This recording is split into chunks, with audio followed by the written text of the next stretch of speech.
Welcome to my YouTube channel. SSLC social science പരീക്ഷയിൽ പ്രതീക്ഷിക്കാവുന്ന മറ്റൊരു ചോദ്യമാണ് ഊർജ വിഭവങ്ങളും അവയുടെ തരംതിരിവും. 2 തരം ഊർജ വിഭവങ്ങളുണ്ട്. അതിനെപ്പറ്റി നമുക്കൊന്ന് കൃത്യമായിട്ട് പഠിച്ചു വയ്ക്കാം. 2 മാർക്കിനോ 3 മാർക്കിനോ അതിൻ്റെ ക്വസ്റ്റ്യൻസ് നമുക്ക് പ്രതീക്ഷിക്കാനായിട്ട് സാധിക്കും. ആദ്യം നമുക്ക് എന്താണ് ഇന്ധനമെന്നും എന്താണ് ഊർജ സ്രോതസ്സെന്നും ഏതൊക്കെ ടൈപ്പ് ഓഫ് ഊർജ സ്രോതസ്സുകളാണ് ഉള്ളതെന്നൊക്കെ നോക്കാം. താപം ഉൽപ്പാദിപ്പിക്കാനും വസ്തുക്കളെ ചലിപ്പിക്കാനും വൈദ്യുതി ഉൽപ്പാദിപ്പിക്കാനും കഴിയുന്ന ഏതൊരു വസ്തുവിനെയും നമുക്ക് ഊർജ സ്രോതസ് എന്ന് വിളിക്കാം. അപ്പോൾ താപം ഉൽപ്പാദിപ്പിക്കാനും വസ്തുക്കളെ ചലിപ്പിക്കാനും വൈദ്യുതി ഉൽപ്പാദിപ്പിക്കാനും കഴിയുന്ന ഏതൊരു വസ്തുവിനെയും ഊർജ സ്രോതസ് എന്ന് വിളിക്കുന്നു.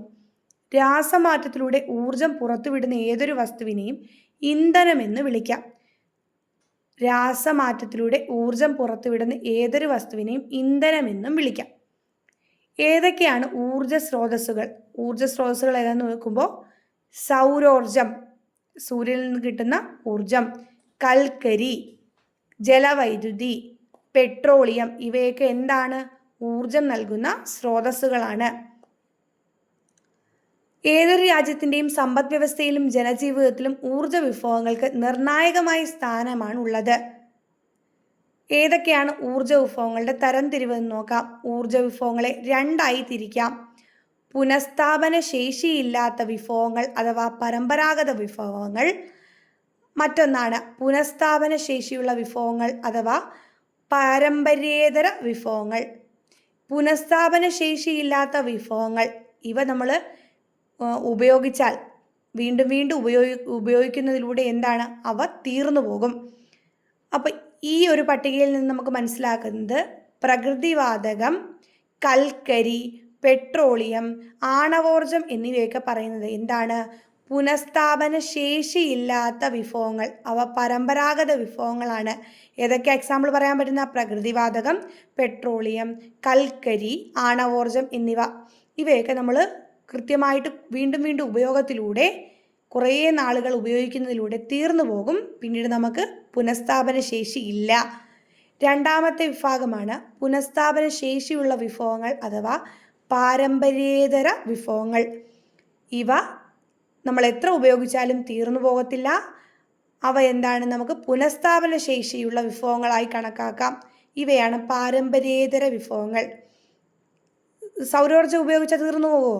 ഇല്ല. ജലവൈദ്യുതി ഉപയോഗിച്ചാൽ തീർന്നു പോകുമോ? ഇല്ല.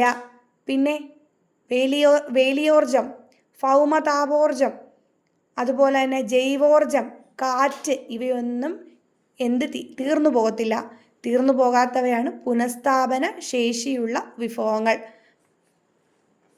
ഇനി അവയോരോന്നിൻ്റെയും പ്രത്യേകതകൾ അല്ലെങ്കിൽ സവിശേഷതകൾ നമുക്കൊന്ന് നോക്കാം. ഇവിടെ പ്രത്യേകം കൊടുത്തിട്ടുണ്ട്. പുനഃസ്ഥാപന ശേഷിയില്ലാത്ത വിഭവങ്ങൾ, അവയുടെ പ്രത്യേകത: ഉപയോഗിക്കുന്തോറും ക്ഷയിച്ചു കൊണ്ടിരിക്കുന്നു അല്ലെങ്കിൽ തീർന്നു പോകുന്നവയാണ് പുനഃസ്ഥാപന ശേഷിയില്ലാത്ത വിഭവങ്ങൾ. മലിനീകരണത്തിന് കാരണമാകും. പെട്രോളിയം ഡീസലും ഒക്കെ നമ്മൾ കൽക്കരിയൊക്കെ കൂടുതലായിട്ട് യൂസ് ചെയ്യുന്നതിലൂടെ നമുക്ക് എന്താണ്? പൊല്യൂഷൻ ഉണ്ടാവാൻ സാധ്യതയുണ്ട്. പൊല്യൂഷൻ്റെ അളവ് കൂടും. പരിപാലിക്കുന്നതിനും സംഭരിക്കുന്നതിനും കൈമാറ്റം ചെയ്യുന്നതിനും വളരെ ചിലവ് കൂടുതലാണ്. അപ്പോൾ ഇതൊക്കെ പെട്രോളിയമൊക്കെ എക്സ്ട്രാക്ട് ചെയ്തെടുക്കണമെങ്കിൽ നല്ല ചിലവല്ലേ?